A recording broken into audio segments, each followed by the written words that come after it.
So the effects here, I'd do a similar sort of process. I'd make sure that there was an EQ, a compressor.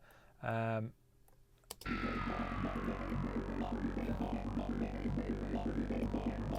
mean, they're really clean. The audio stems I've got are really clean. Sometimes people want you to do do a lot of it, and they leave it quite messy. They leave all the low end and the top end open. So, but yeah, so I'm just going to. I'll just go on to one of my settings, my lead bus setting, see if this is any different. Oh yeah, so on this one, that's usually what I leave that default up there, because I know that around 10, I sometimes like my effects around 10. So what I'll do is I'll push the effects up, but then I'll compress them down as well. So you're still going to get that high end, and you're not going to lose any of that. So I tend to just leave that in a little bit. And then the next one on this is the API 2500, which is a great it's a great compressor. It's got a lot of character. It's got the ratio is really good. It goes from like 1.5 to infinity, and yeah, fast release and attack it does, which is always good for dance music. And also you've got a parallel, so you can parallel it. It's got a left and right link with a tone, so you can add a lot of on the thrust. I like to do the medium one, and the mix as well. So I parallel the mix. So I'll just play it with it on the.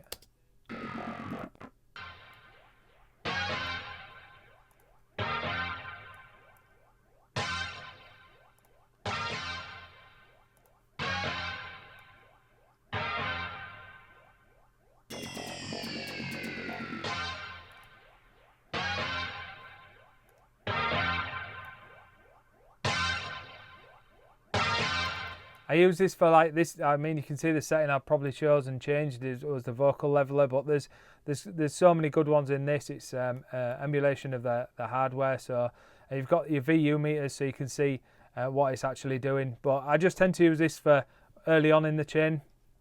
Let me just go through these again. Oxford, they're just in place for in case I need them. Decimo 2, I probably won't put that one on this. Soothe. So the Oxford one, that's the inflator. I wouldn't really have that one on here. Let me take that off. So it changes, my channel strips change, depending on what style of music I'm doing, or depending on, I just have these ones from a while back, the default settings, just so that I don't have to open all the plugins. One thing I would go to for this one would be, I would use probably the Universal Audio. I've got it in my favorites, the Shadow Hills compressor. Again, this just adds character. I put that onto steel, adds a bit of character on there.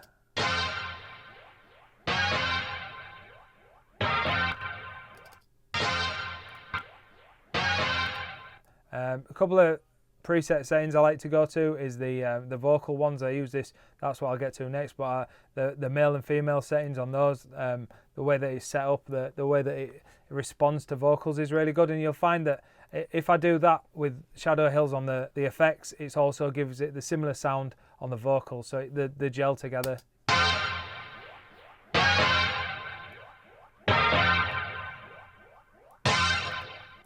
And then after that, I would have let me see. It depends on what what the vocal is or what the effect is. So go back into this, make sure there's no resonant areas. I mean, I'd sit and listen through the whole track. I wouldn't just make a decision on that one single area, because the effects can go very up and down, especially in like areas like this.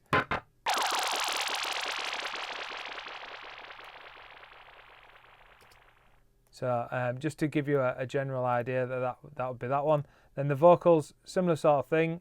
On here, vocal strip. Let's see what we got. Yeah, we've got Nectar. Probably take that off. Wouldn't use that. Depending on what it was, what I'd use that one. No plugin. Soothe, invisible. The API again with the leveler. So they would be a similar setting. If the vocals over here.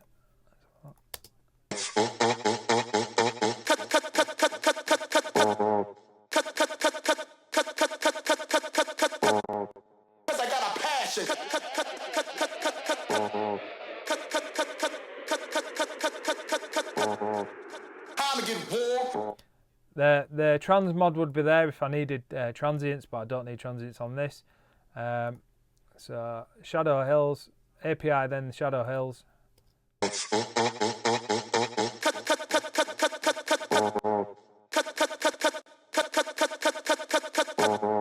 And sometimes what I'll do is I'll, if the customer requested it and they wanted, you know, in the breakdown there was like, oh, I can't get my vocals to come through on the mix, I would then go into like the lead, say the leads here.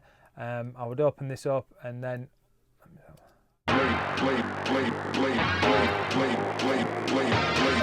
I would have a look at each individual one and see if they were clashing. And to do that, if I've got two Pro Qs, this is the beauty about having a Pro Q3 on each one, is, let me just make these, no, I'm just trying to find out if I can make it smaller. You can somewhere, I can't remember. I think you just go like, oh, I can't remember. There's a way of the GUI changing size. But yeah, so if you go down to, if I label those, yeah, they're labeled anyway, but I go down to the analyzer here and you can select any other Pro Q3 that's on any of the other channels. So what I want to be doing is I want the effects on this one, and then on that one what I'm going to find is I want to find the vocals. So then on the visual of this, it'll show you, so say for example on the vocal strip now, it shows you the clashing areas, which is quite handy. I've used this on the kick and the bass before, but I've found that over experience it's better to do it by ear rather than visuals. But it does help if you are struggling. But so if I turn these off so I know which one's which. So if I now open this one, I can see on the vocal strip which areas of the lead bus is clashing.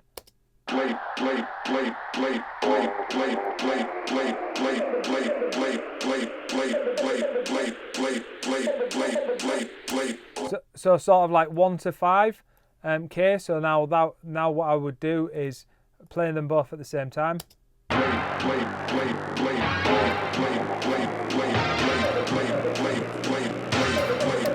And if I wanted the vocals to come through, what I would do is I'll just move that soothe there.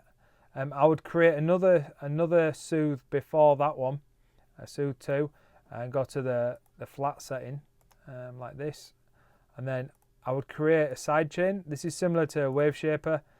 Just change that to 4. Make it the best we can. Same. Right. Engage sidechain, sidechain Q. But this time, what I'm going to do is I'm going to choose the vocal strip. So we're going to make space in the mix, especially for the vocals to come in over the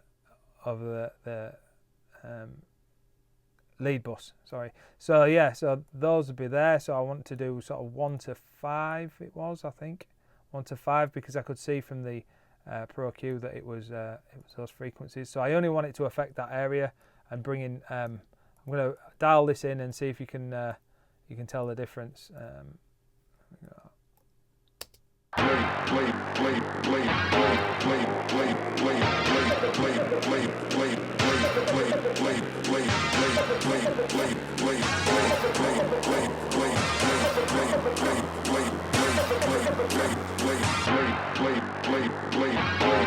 This is what we're taking out.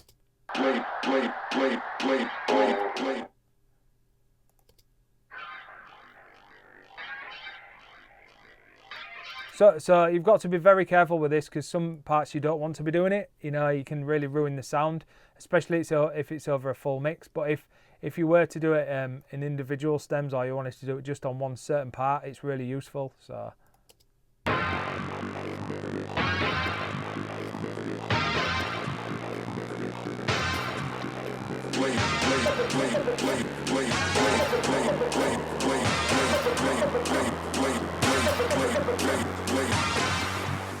So in that way, you're not going to be trying to fight the volume of the vocal and then the volume of the lead, because otherwise you're going to try and get them right. But if you can make space and they can work together, that's the way to do it. So after that, I would then say, right, everything's done. Maybe put the limiter on the end just to be safe. And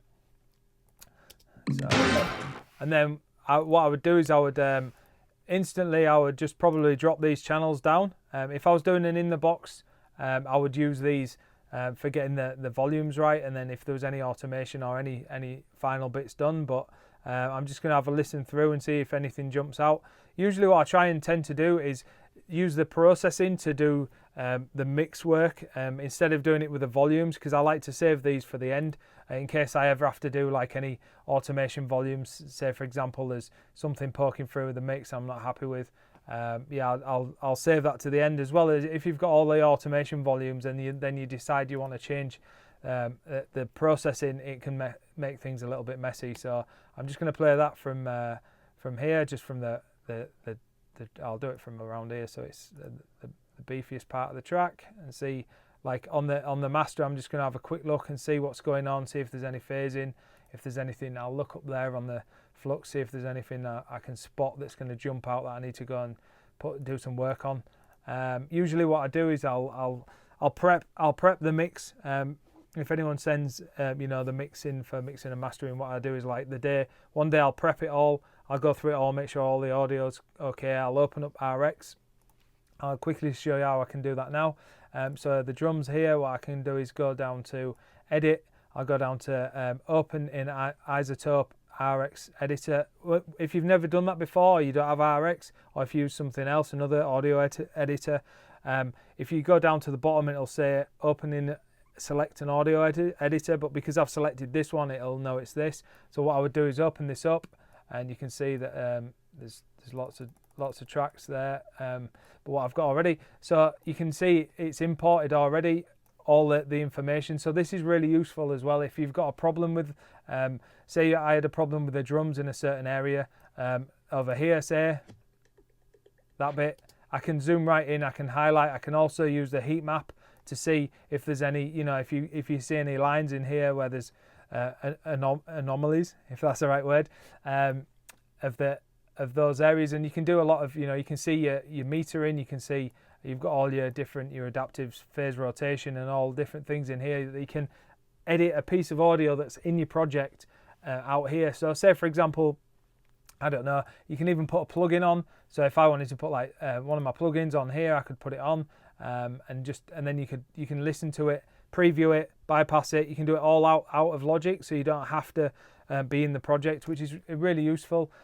So say for example you wanted to resample, or you wanted to pitch something up, you wanted to take out anything, spectral repair, like music rebalance, de-reverb, anything. It's a great audio editor that I can then go away, and once you're happy with what you've done in your alterations, all you have to do is go up to file, overwrite original file, and then if you notice back in Logic, when I click out of this, you'll see the waveform update. So if there was any changes, it would update in that. You see at the bottom there we go, it's updated. So if I de-reverbed it or de-clicked it or de-essed it, whatever, it would be there ready for that. So yeah, so what I would do is prep it all, make sure everything's right, get back to the customer, say yeah, we've got everything, leave it with us. If we've got any questions or anything, we'll get back to you. And then probably give my ears a rest, and then come back next day or so. And then what I would do is then go into here where I would have my adapter, plugin alliance metric AB, which is a great tool.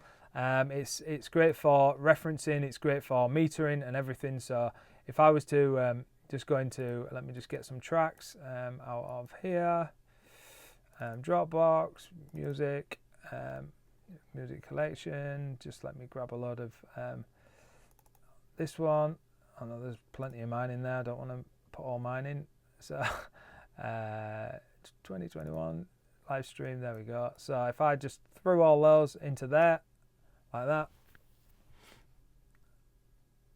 and then there we go, I've got all the tracks which were out that folder for the live stream I did. So they're all in there. They could be the client's reference tracks, or the things that they really wanted to do, really wanted to sound like.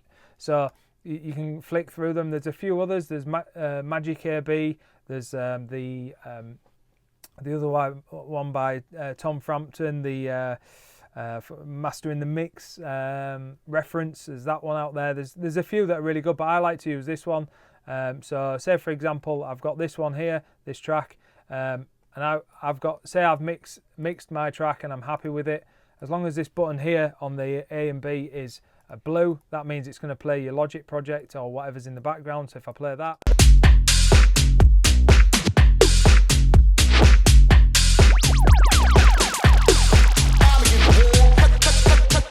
so that'll play from that point.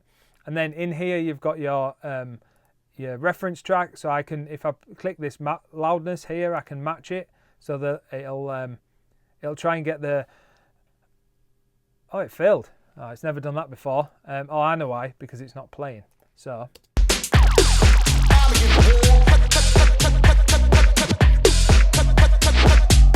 There we go then. So my mix is 4.5 dB quieter. So that's good, just so you don't think that your mix is. I'll just put the limiter back on so it doesn't go over. But just so you don't think, because it can be the perceived volume can, if volume's louder, you can think it's better, but really it isn't. So, and now if I flick between the two with the A and B here.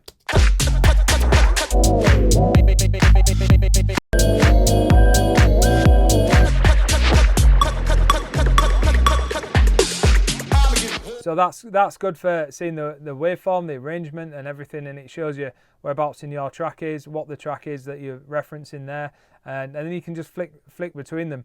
And then also in here you've got loop mode, so if there was a section you really wanted to loop and it was just a drop, so you could just put place in there and then press play like that, and then loop it.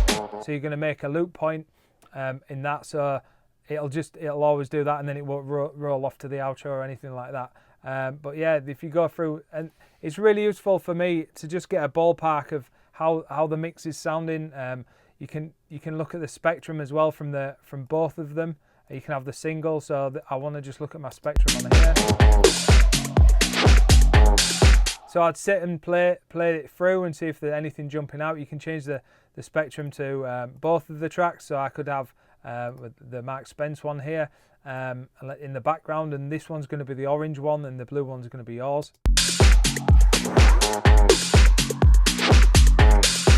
So you can see in certain areas you can think, oh well, their mix is louder because of this, but I really like the octave and the critical, because you can change all this and visual.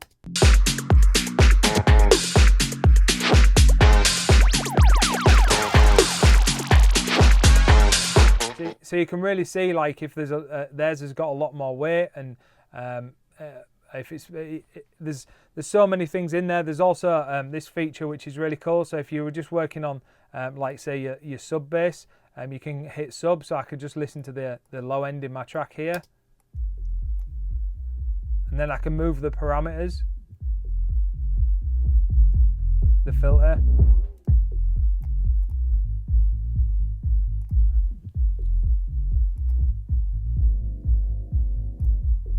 You know, see if I'm in the ballpark of where I want it to be. You've got your highs, your mids, your lows. But yeah, it's a really cool plugin, and reset it, and you can put your filters on in various places. But yeah, it's a really cool plugin. You managed to get it for like $40 on the sale. They always do sales, the Plugin Alliance. It's really cool. I must say I'm a big fan of their work, Dirk and the guys. Yeah, I really like the whole ethos as well. It's really cool, and it's an affordable as well. They do like monthly plans, but I tend to just buy them because I like to buy the ones that I only use. Otherwise I'll have like hundreds that I don't use. Yeah, so I use that. Then on this one I also have it for the dynamics, so you can see how dynamic your track is, and it tells you if your mix is too loud, if it's crushed, if it's so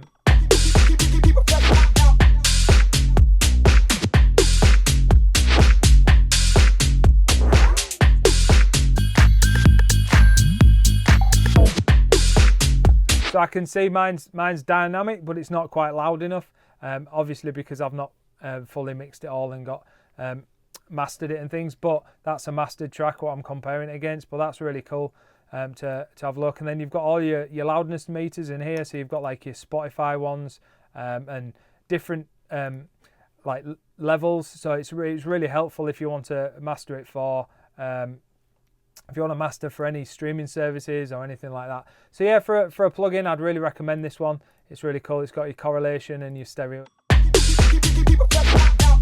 So you can see, you know, if anything's phasing.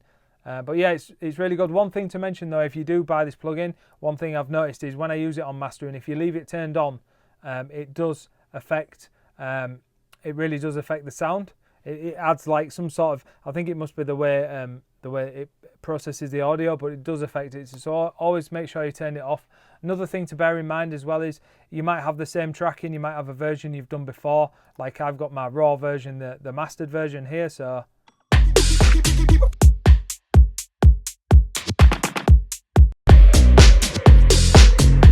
And what I've done in the past is I've had it on this, and then I've gone back into my project and I've started EQing things, thinking, oh, that needs a bit more, that needs that. And then I've realized that button's not actually activated on the project. And then when I've activated it, all the settings I've been changing have all changed, and I couldn't go back to them. So just two things to be wary of if you're going to use that.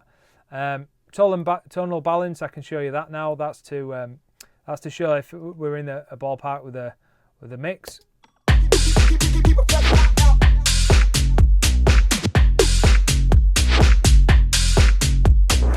I mean, there's a bit of a dip at the very top end. That's probably because I took off that the initial width on the hats. But there's two different modes in here. You can do it on this one.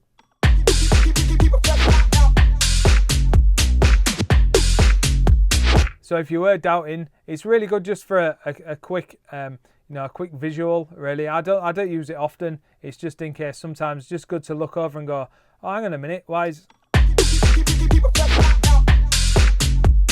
3K's pushing a little bit towards the top there? Let's have a look at the mix. Let's see what it is. See if there's anything we can do to make it better and things like that. So yeah, that's kind of how I would do the mixing and metering. And then one thing I would do is if I was going to master it, I would get everything the best I could with the volumes and the levels, and make sure everything's sounding the best it can. And then what I would do is just probably drop this down so that I've got headroom before I was then to master it, or send it off for a mastering engineer if I was happy with the mix. One of the beauty things about doing this, about bouncing and exporting your stems, is you'll see that like you might get tail offs in, like say on a reverb, or you might get it like on a vocal area. You might have something like in this vocal strip here. If I have a look here, just for example, oops.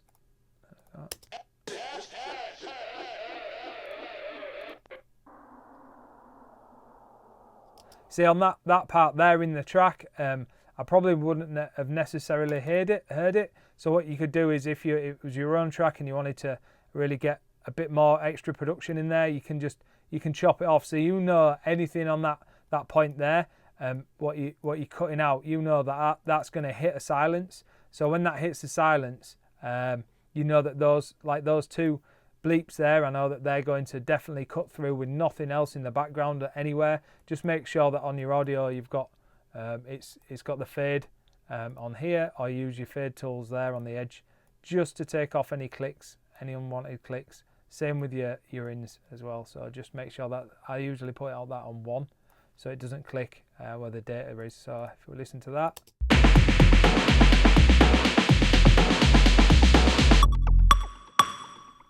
See, and I also noticed there's a delay in.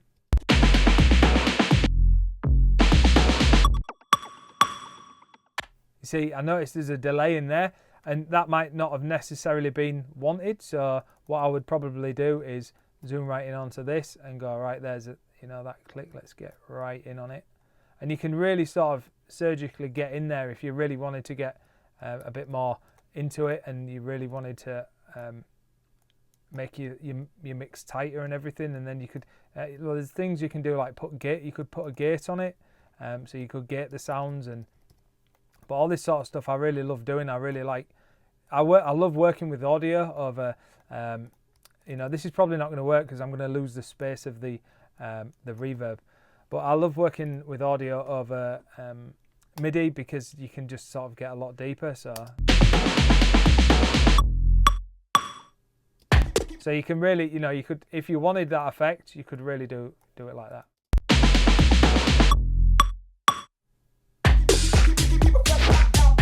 Like that. But yeah, that's just an example just to show you what bouncing the stems out can really do to help, especially if you've got tails on reverbs or effects. You can fade them, and then you can also process them again. So if you wanted to pitch something down, you could put a pitch shifter on it or anything like that. So yeah, that's how I'd start mixing things down. Just wanted to let you know these videos are absolutely free. It's a 5-hour tutorial series, and that was one of the parts. So thanks for watching. If you would like to join the journey, subscribe. I've also got a playlist where I travel the world, and I also document it. I do vlogs, and the weird and wonderful world of a touring artist, the highs and lows and everything like that. So if you want to see that as well, I'll put a link below. But also the educational stuff, the mixing and mastering services are also in the description below. Thanks again for watching. Your subscription means a lot to me, and keep creative, keep making the tunes, keep, you know, pushing on, support each other. Much love. GAWP out.